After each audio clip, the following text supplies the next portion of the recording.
You're spending 20 or more hours on a 20-minute talk, this is for you.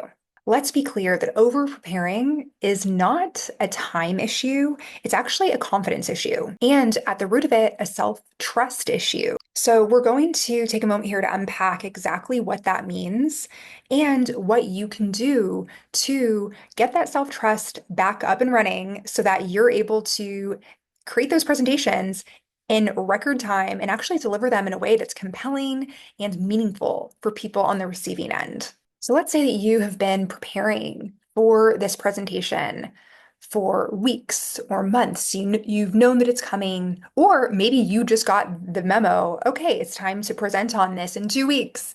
And you're spending every waking minute on this thing, trying to make sure that you sound smart enough, that you have all the correct citations, that you're essentially trying to control for the impression that you make and the way that people perceive you, right? Yet, even with all that preparation, maybe there are some things that are going to the wayside. Maybe you're not sleeping enough. Maybe you're not exercising enough, drinking enough water, or any of those fundamental things that we need to really show up and thrive in our lives. This feeling of being ready, it can be more of a mindset than a reality because I would even argue sometimes if you feel completely, totally ready, maybe the opportunity is actually stale. Maybe it's actually passed you by.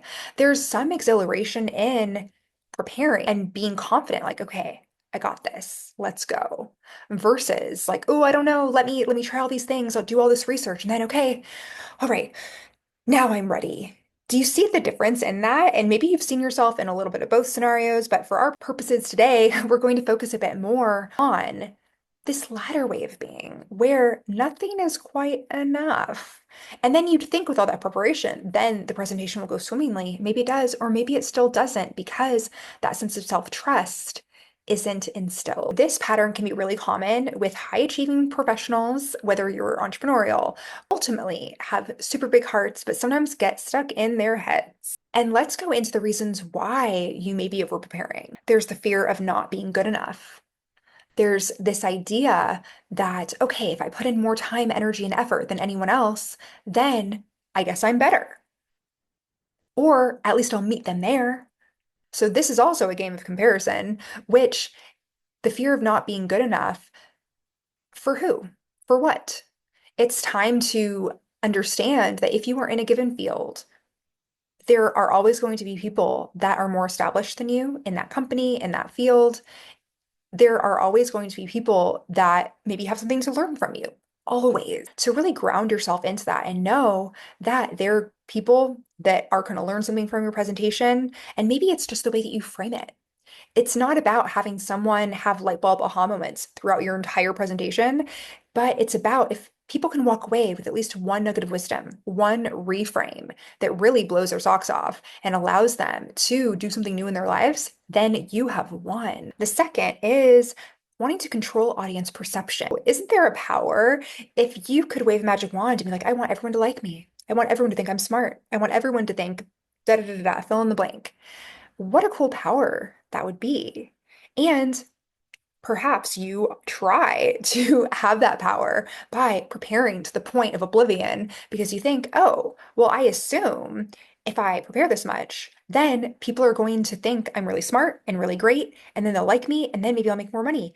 Then maybe I'll have more friends. It's like, okay, maybe, but you need to get to a place where even if the perception that you wanted is not being hit exactly on the head, that you're still able to find value in what you know. And this isn't to say stop studying and stop learning new things. Please continue. But there comes a point when you're kind of beating a dead horse, for lack of a better phrase, and you know this stuff.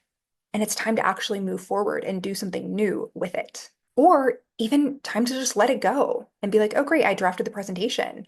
And to have the confidence that you can look at speaking points and you know your stuff to the point where you can even riff a little bit. The third reason why you over prepare is due to a past trauma or mishap, misstep. Let's say that in a school play or something, you forgot your lines, or you were called on in class and didn't know what to say, and maybe people started laughing. And to add fuel to the fire, did you fart in the middle of it? Like, who knows, right? So it's important to identify that, maybe this fear or this over preparation that's fueled by fear isn't actually relevant anymore or serving you anymore. Maybe it never did. Is this rooted in the most empowered current version of you? Is it something that kind of reminds you of the past in the back of your mind? And this is not an invitation to dig up and try to regress and think about all the childhood things, but if it already is top of mind, then it's worth looking into to forgive that past version of self and have grace with your current self. And here's what over preparing costs you in your life, in your career. It costs you your vitality.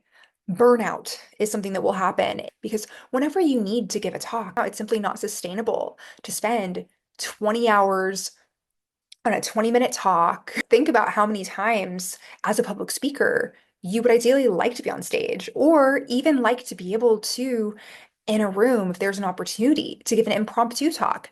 Imagine the ability to have excitement with that opportunity versus letting things pass you by and say, oh, no, thanks, because you haven't had your extensive amount of prep time. The second thing that over preparing causes you is disconnection from your message. You've probably heard a lot about heart-centered leadership. And let's not discount our beautiful brains. It's amazing the things that you can think up and the ways in which your strategic mind can really bring concepts together, make the things that are really complicated and complex more distilled and digestible by the masses, even. It's beautiful, it's amazing. However, when we get so deep in the weeds and so technical, that element of humanness that actually helps us connect with our audience goes away.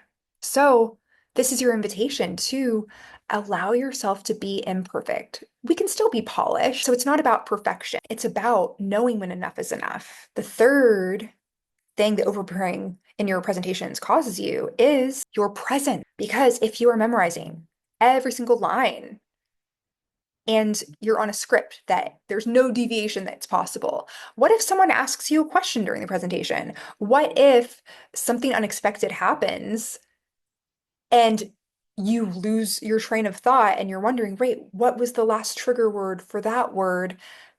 It's great to actually be able to mix things up a little bit where you could even say one story in a different order depending on your feedback with the audience. And the feedback can happen in a few ways.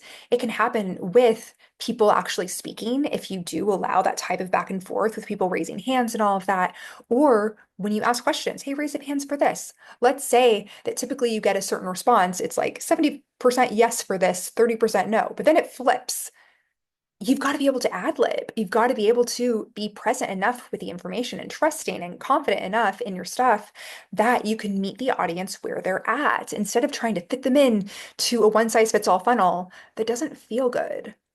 People want fitted.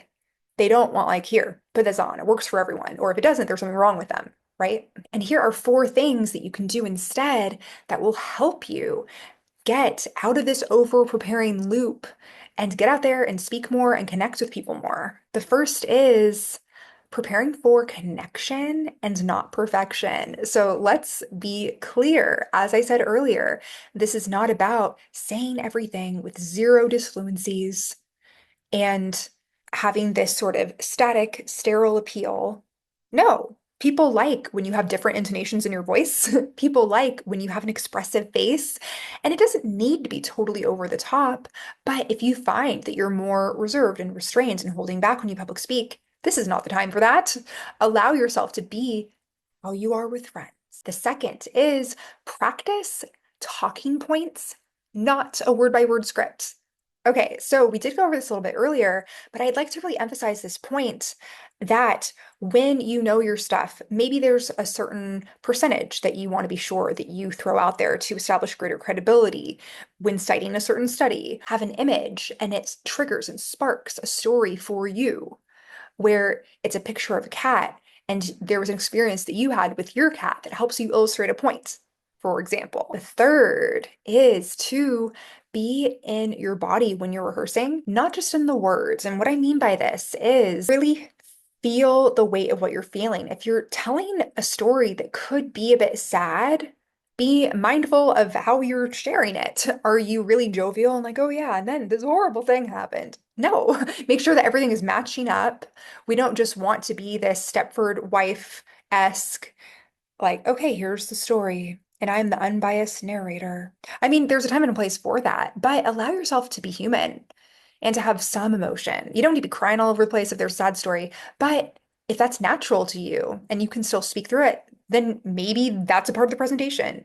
It's about introducing this level of humanness and authenticity where maybe it previously has been lacking. The fourth is to create a safety anchor. So, what I mean by this, there's a certain breathing technique, box breathing, where you breathe in for 4 counts, pause for 4 counts, exhale for 4 counts, and then pause for 4 counts and repeat that cycle.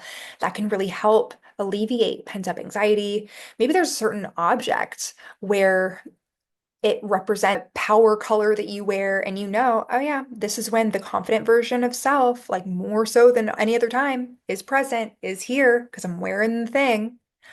It could also be a gesture. Maybe there's an empowering gesture where you take a little more space that you can do that can help you stay present with not just the words in the story, but the energy of the story.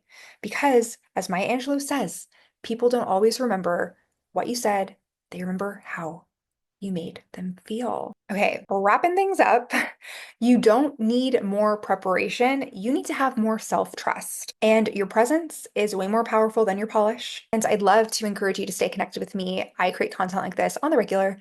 Go over to my links below, stephanietoma.com/newsletter. And if you are interested in diving deeper and having one-on-one time with me, then you can go to stephanietoma.com/coaching and explore those options. All right, wishing you a wonderfully beautiful day. Until next time.